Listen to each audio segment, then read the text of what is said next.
Merci, cher Vladimir Fedorovski, d'être avec nous comme chaque dimanche matin sur Radio J pour explorer les personnages fascinants et l'histoire de la Russie et du monde soviétique et post-soviétique. Votre dernier ouvrage, Trump, Poutine et Ivan le Terrible, dialogue avec l'histoire, paraît aux éditions Balland. Alors aujourd'hui, dans cette série consacrée à l'histoire des Juifs et de la Russie, nous évoquons avec vous les Juifs et la culture soviétique. Qu'est-ce qui lie le monde juif à cette fameuse culture soviétique, Vladimir Fedorovski? Je voudrais vous dire la vérité. L'affiliation peut-être un des plus importants, sinon le plus important de la création de la culture soviétique, c'était les Juifs. Il faut dire que déjà au début du siècle, avant la Révolution, les Juifs, ils ont joué un rôle assez extraordinaire. Vous savez, il y a deux périodes dans l'histoire de la culture russe. Il y a l'âge d'or de la culture russe, c'est Tolstoï, Dostoïevski, etc.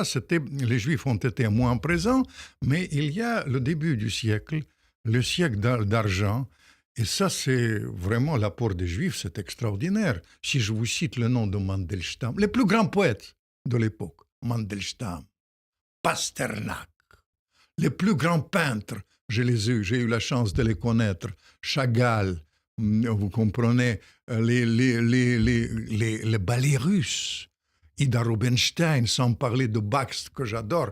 Vous savez, c'est les peintres extraordinaires qui ont été commencés. Mais on a évoqué quelque chose de pointu, l'immigration juive à l'époque soviétique, parce que justement après la Révolution, la discrimination est terminée, toute la culture, toutes les professions ont été ouvertes vers les Juifs, et il faut comprendre la spécificité. Juste après, ça c'est une parenthèse, parce qu'après on revient aux discriminations.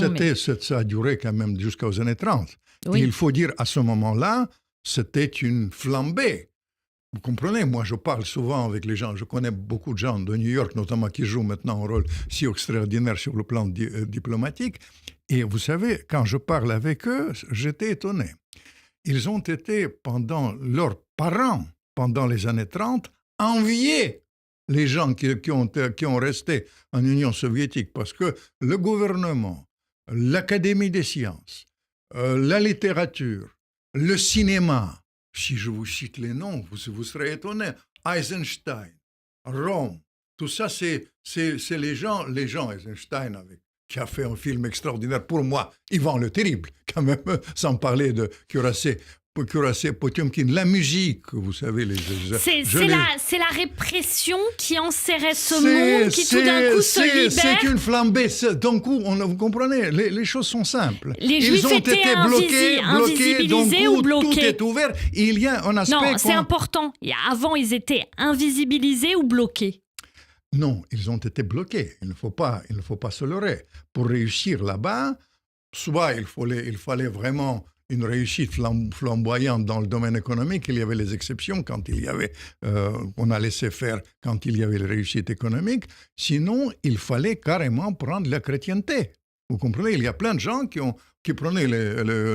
changeaient la religion pour entrer dans les universités. Dès que vous prenez la chrétienté, il n'y avait pas de problème. C'était basé sur la discrimination, elle était à la base religieuse quand même. Il faut comprendre ça. Et donc, les bolcheviks, ça c'est un aspect. Mais vous savez, il faut souligner un autre aspect, et ça c'est tout à fait pratique. Il faut dire que les bolcheviks, ils ont été...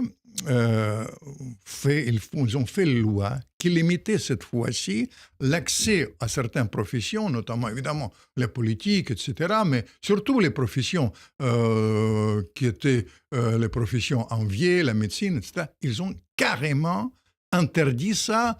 C'était une discrimination de classe. C'est-à-dire, ils ont interdit aux gens qui ont été éduqués autrefois, qui ont été marqués, de prendre ces précisions.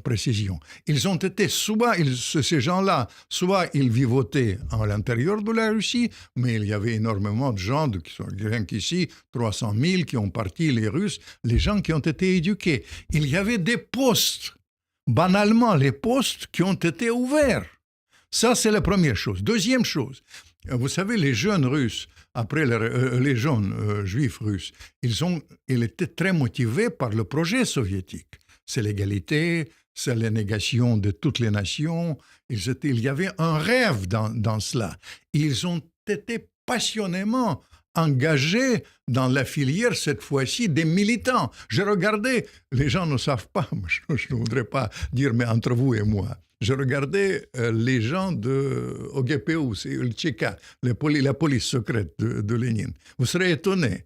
Vous savez, ces 3/4 sont été d'origine juive.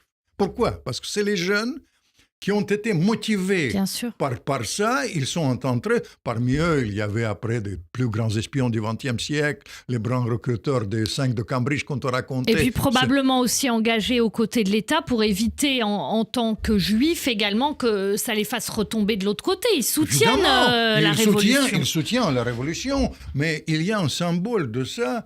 J'ai souvent visité, parce que j'étais un ami d'un grand écrivain qui s'appelait Trifonov, d'ailleurs d'origine juive, sa mère était juive, qui a fait un livre merveilleux qui s'appelle « La maison sur le quai ». C'est tous les gouvernements, tous les dignitaires de gouvernement habitaient de cette maison qui était de l'autre côté. C'était souvent les bolcheviks clandestins qui n'ont pas eu vraiment de maison, et donc il avait ces appartements. Et c'est très intéressant ce qui s'est passé là-bas. Les Juifs ont été, tout d'abord, ils ont été majoritaires là-bas, mais ils n'assumaient pas tellement sur leur héritage. Et pas parce qu'ils ont eu peur, parce qu'ils ont été portés vers les choses internationales. L'exemple classique, c'est Trotsky, qui n'a pas assumé ses origines. Il assumait ce côté mondialiste, la révolution mondiale pour aller là-bas. Et ça, c'est une chose qu'il faut que je vous mentionne aussi, le rôle des Juifs dans la littérature soviétique. Et ça, j'ai connu bien parce que quelqu'un qui était mon parent politique, j'ai failli dire parent littéraire, qui était de ce groupe-là, il s'appelait Kataïev. Il y a toute une filiation des Juifs de cette ville merveilleuse maintenant. C'est une ville qui est au centre des événements en Ukraine, Odessa. Vous ne pouvez pas imaginer. C'est Hollywood avant l'heure. Vous comprenez, si je vous cite la quantité... Odessa, effectivement, et en plus, c'est l'une des villes berceaux du sionisme aussi, Odessa. Évidemment. Jabotinsky, tout ça, c'est Odessa. D'ailleurs, je vous signale, il y a un livre que je tiens à vous recommander, que j'ai édité. J'ai un ami très profond, des grands amis de ma vie, Michel Gurfinkel, qui habite en Israël. Malheureusement, peut-être il ne nous écoute pas, mais je tiens à vous dire, il a écrit un livre extraordinaire que je vous recommande, c'est le roman d'Odessa. Et vous allez voir, c'est d'une part, il y a le mouvement sioniste, disons vers le côté national, et il y a d'autre part le mouvement international qui était porté vers la révolution mondiale, qui était porté de cela. Mais vous comprenez, les musiciens que j'ai connus, Guy Lels, tous ces gens-là qui ont été de cette ville qui était New York avant l'heure, un jour, si on a le temps, je vais vous faire une émission spéciale sur Odessa et Hollywood, puisque Hollywood était créé et porté au pinacle par les gens venus d'Odessa. Une histoire extraordinaire qui dépasse la fiction, les Juifs et la culture soviétique. Merci beaucoup Vladimir Fedorovski. On vous retrouve bien sûr dimanche prochain sur Radio J. Je rappelle donc votre dernier ouvrage, Trump, Poutine et Ivan le Terrible, dialogue avec l'histoire, qui paraît aux éditions Ballant.